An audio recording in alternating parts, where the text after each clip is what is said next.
Carl Friston's free energy principle has gotten me thinking about a book called Purity and Danger by Mary Douglas. Let's think about it.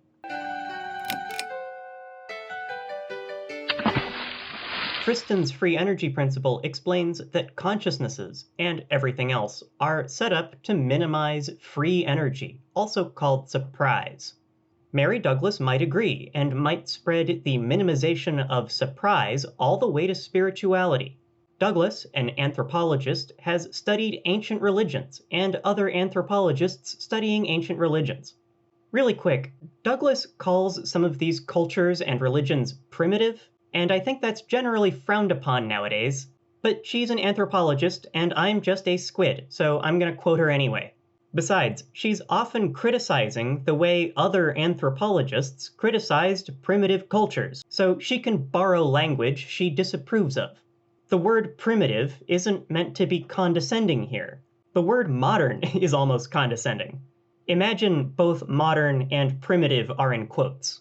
For example, Douglas says most primitive peoples are medical materialists in an extended sense, insofar as they tend to justify their ritual actions in terms of aches and pains, which would affect them should the rites be neglected.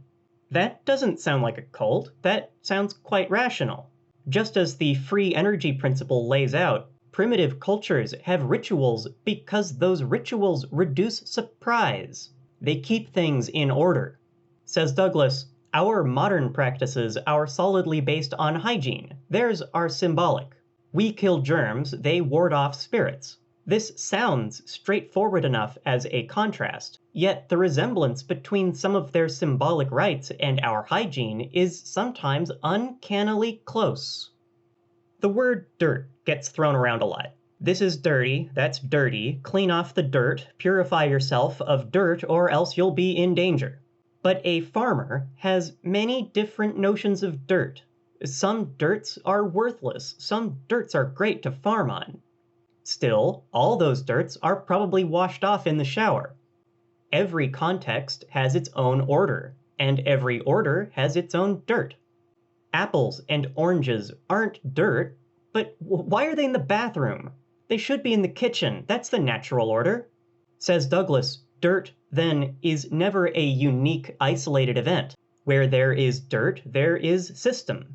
Dirt is the byproduct of a systematic ordering and classification of matter, insofar as ordering involves rejecting inappropriate elements. Food is a common religious example. Leviticus in the Torah and the Old Testament describes the difference between kosher foods and non-kosher foods, but doesn't explain precisely why some foods are kosher and why some foods aren't. If it has cloven hooves and chews cud, it's fine. Fish are fine, but not shellfish. Birds are fine if they're clean birds, so bats don't count. There has been much pondering over the reasoning behind this order and its dirt. Maybe Jewish and Islamic avoidance of pork is explained as due to the dangers of eating pig in hot climates. Or maybe the dividing of the hoof and chewing of the cud signify discretion between good and evil, and meditating on the law of God, and where either of these things is wanting, man is unclean. Douglas pushes these ideas aside, saying, these are not so much interpretations as pious commentaries. They fail as interpretations because they are neither consistent nor comprehensive. A different explanation has to be developed for each animal, and there is no end to the number of possible explanations. Her conclusion is that the underlying principle of cleanness in animals is that they shall conform fully to their class. Those species are unclean which are imperfect members of their class, or whose class itself confounds the general scheme of the world.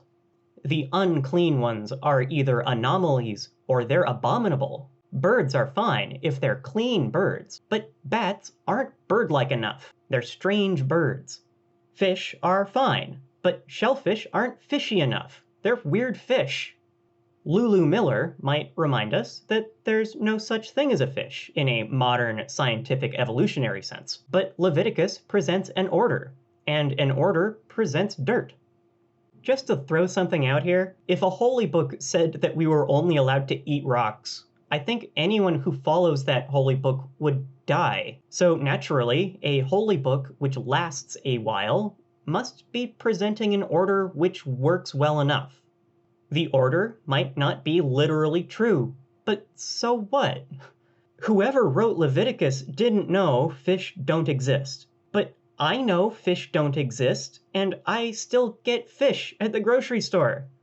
Douglas observes that the citizens of a primitive culture don't necessarily, quote unquote, believe the symbolism of their religion, just like I don't believe in fish. The Belgian anthropologist John Van Sina, who studied the Democratic Republic of the Congo, recalls affectionately 3 very independent thinkers he encountered among the Bashang, who liked to expound their personal philosophies to him. One old man had come to the conclusion that there was no reality, that all experience is a shifting illusion.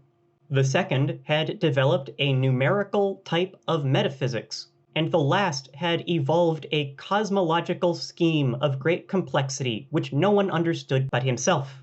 No one of us has time or inclination to work out a systematic metaphysics.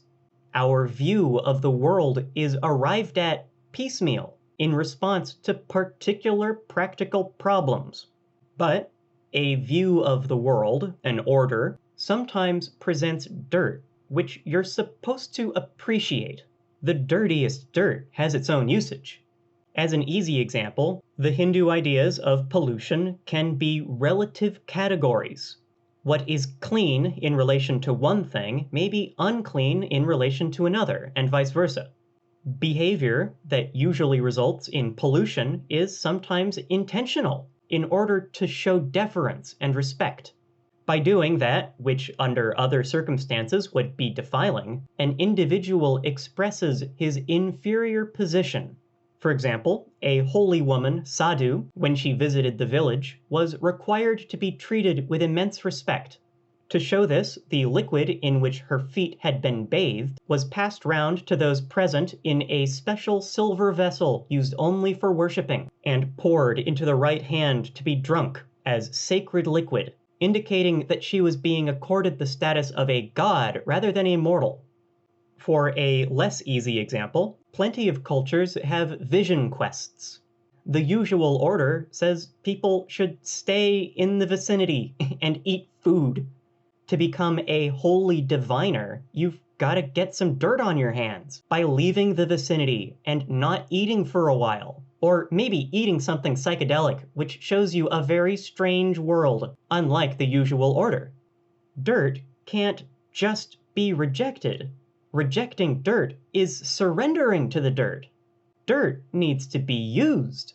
Says Douglas, a garden is not a tapestry. If all the weeds are removed, the soil is impoverished. Somehow the gardener must preserve fertility by returning what he has taken out. The special kind of treatment which some religions accord to anomalies and abominations to make them powerful for good is like turning weeds and lawn cuttings into compost. Douglas doesn't mention what strikes me as a very obvious example in modern religion. Christians aren't supposed to eat people, right? Right? But Christians do eat Christ's flesh and blood. Depending on what kind of Christian you are, you might take communion very literally, not symbolic at all. This is some powerful dirt. If there's something which unnerves you, like eating a person, hiding that fear is a failure. Dress up your fears so you can tackle them to the ground. Horrifying concepts we put in horror movies, and we wear them on Halloween. Douglas ends with an example which I just love. Pangolins. Aren't these things adorable? A Central African group called the Lele think so too, even though pangolins break every rule they've got. It is scaly, like a fish, but it climbs trees.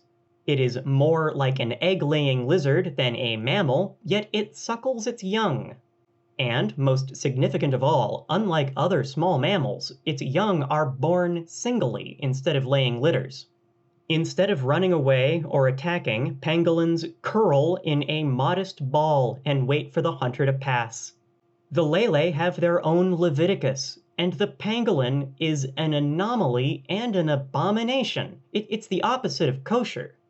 But in their descriptions of the pangolin's behavior and in their attitude to their pangolin cult, Lele say things which uncannily recall passages from the Old Testament interpreted in the Christian tradition.